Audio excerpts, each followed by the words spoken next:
Olá, estudante, tudo bem? Seja bem-vindo a mais uma aula. Eu sou a Andréia, professora de arte, e hoje nós vamos falar sobre natureza, arte e meio ambiente, como que eles se relacionam. Você já deve ter observado que quando a gente fala de arte, a gente sempre fala que a natureza faz referência, os grandes artistas usam a natureza de inspiração para as suas obras, mas foi só nos anos 60 e 70 que a natureza ela virou protagonista de fato das artes, com um movimento chamado Land Art, que vai ser o nosso conteúdo de hoje. Vamos lá? Mas o que é a Land Art? A Land Art, ela trata-se de fato da arte da terra, é quando a natureza ela vira suporte para a arte e vira recurso para a arte, ela vira também a galeria de arte em tudo. O homem, ele torna-se aí apenas um observador da natureza e ele intervém de forma a trazer esse potencial artístico da própria natureza. Aí nós vamos ver aqui as principais características da Land Art.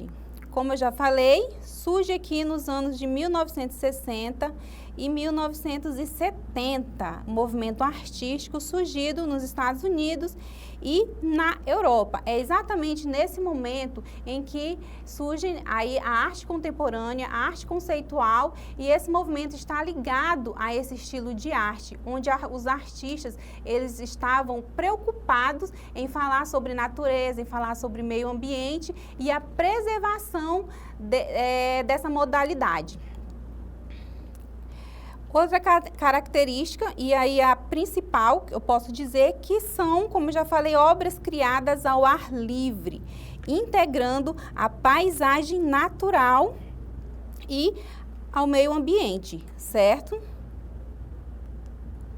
Outra característica é a crítica à comercialização da arte. Surgiu como crítica ao mercado de arte e sua comercialização.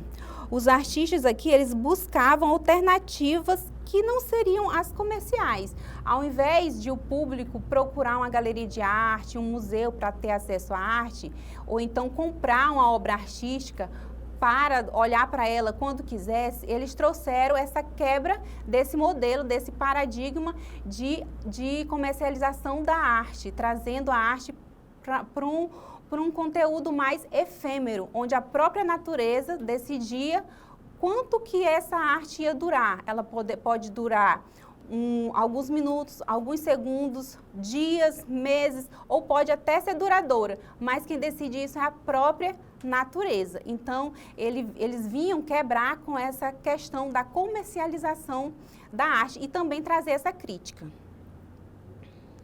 Outra característica é a acessibilidade à arte. Ao contrário da arte exposta nos museus, propõe ultrapassar as limitações do espaço tradicional ao sair deles.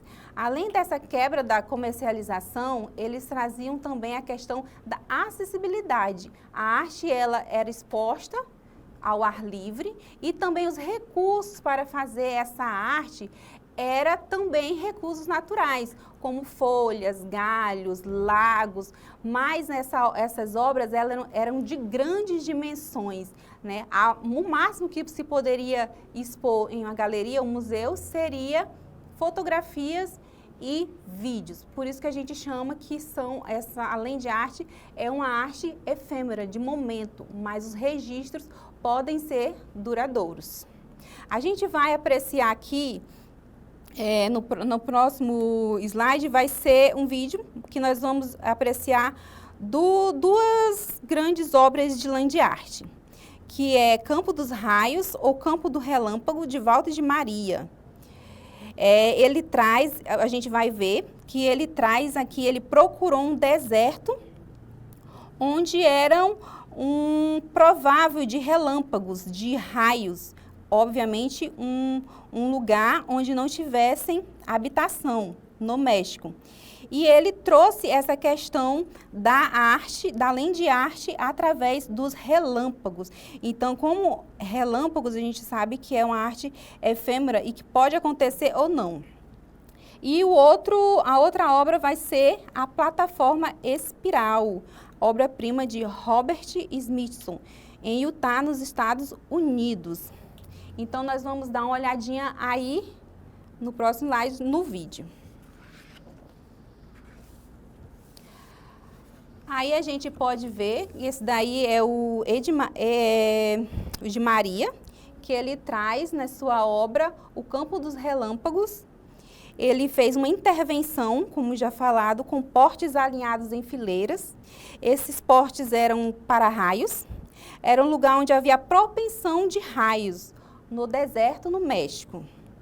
No entanto, os visitantes, eles ficam aí na expectativa de haver ou não esses raios nos momentos da visita, já que é uma decisão da própria natureza e assim ela torna-se efêmera. Mas de Maria fala que a obra é possível ser contemplada mesmo sem os raios, porque da forma que ele colocou aí os portes, né? Então, dá para ter uma experiência completa mesmo sem incidência de raios. Corretinho. Essa outra obra aí é o Espiral, né? Como eu já falei, de Robert Smithson. Essa obra trata-se aí de uma grande estrada feita de pedras de basalto negro. Smithson transformou uma área industrial sem nenhuma utilidade e o Espiral, ele traz aí ele remete a uma curva de um caracol. Essa que era uma área destruída, desativada, que se recuperou transformando em uma obra de arte, dando outro significado, né? Intervindo na natureza e sabendo também sobre a sua efemeridade, porque essa obra, às vezes, ela é inundada e ela passa anos embaixo da água. Os visitantes podem incorporar, entrar nesse espaço, andar, olhar e apreciar ela por completo. No caso, a gente pode ver aí um vídeo, né? Que no caso é uma característica da Land Art, trazer essa questão do vídeo e da fotografia também, para eternizar essas obras monumentais de grandes dimensões. Então, esses os exemplos da Land Art. Eu espero que vocês tenham acompanhado, tenham entendido sobre a Land Art e não deixe de acompanhar a nossa atividade no próximo vídeo. Até a próxima! Aqui a gente tem uma questão que a gente vai analisar as questões verdadeiro ou falso sobre o conteúdo que a gente acabou de ver no vídeo anterior. O movimento artístico, na década de 1960, conhecido como Land Art, arte da terra, parte da conexão e integração entre arte e natureza, em que a natureza é, além de suporte, a própria criação artística. Sobre o movimento Land Art, atribua verdadeiro ou falso as afirmativas a seguir. Vamos aqui analisar essas afirmativas. Primeira, destaca a relação entre espaço e mundo, em que se realiza através do outro, o espaço e o mundo. Opõe-se à arte apresentada em museus. Opõe-se à arte apresentada em museus? Sim. Criticando a indústria cultural e a racionalidade formal.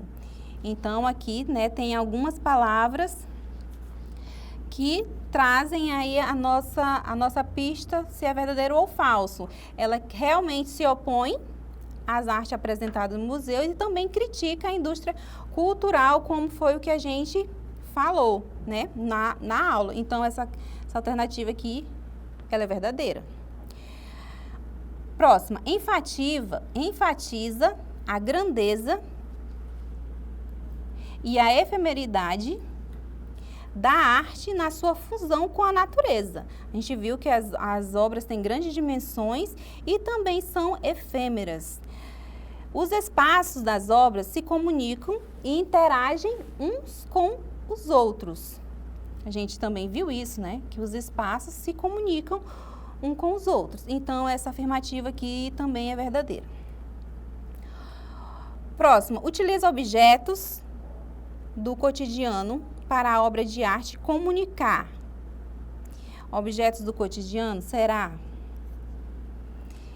E interagir no fazer artístico e baseia-se na relação entre arte e espaço limitado.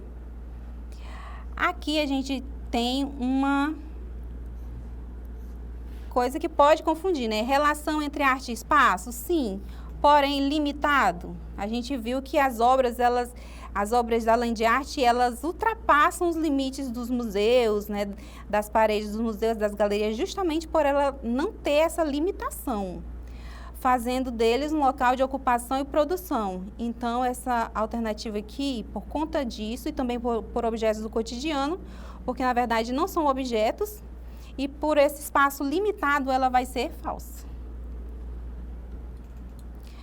Próxima, traz a natureza como material e faz do espaço a arte, enfatizando os conceitos sobre ecologia, meio ambiente e sustentabilidade. Então, a gente viu no começo da aula que os artistas propunhavam trazer a natureza para o centro, né, para ser protagonista. Então, essa aqui também é verdadeira. Próxima, está ligado a uma estética baseada em sua bidimensionalidade circunscrita. Bidimensionalidade está ligado, né, a altura e largura, e no entanto, a gente sabe que a Land Art, ela é tridimensional, ela não é bidimensional, né?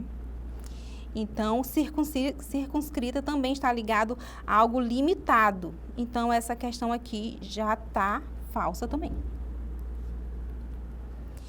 Então, a gente tem aí verdadeiro, verdadeiro, falso, verdadeiro, falso, que é a letra B dessa questão aqui. Então, essas afirmativas, só para a gente analisar o que a gente viu na aula e tentar saber se a gente teve um bom entendimento sobre isso. Eu espero que vocês tenham tido esse bom entendimento. Obrigado por me acompanhar até aqui e até a próxima.